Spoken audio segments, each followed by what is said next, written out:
बासा के पाखुड़िया में दुई गो जनमा भइल। एगो बांसुरिया एक बांस। बासा के पाखुड़िया में दुई गो जनमा लियल। एगो बांसुरिया एक बांस। माई के कोखिया में दुई गो जनमा लियल। एगो भैया एक हम।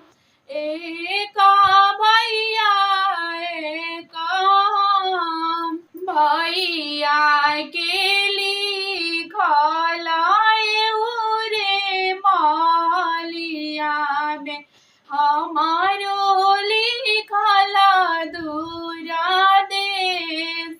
भैया के लिखल रे मालिया में हमारो लिखल दूरा देश। अब सखी मिली जुली डोलिया फनावेली।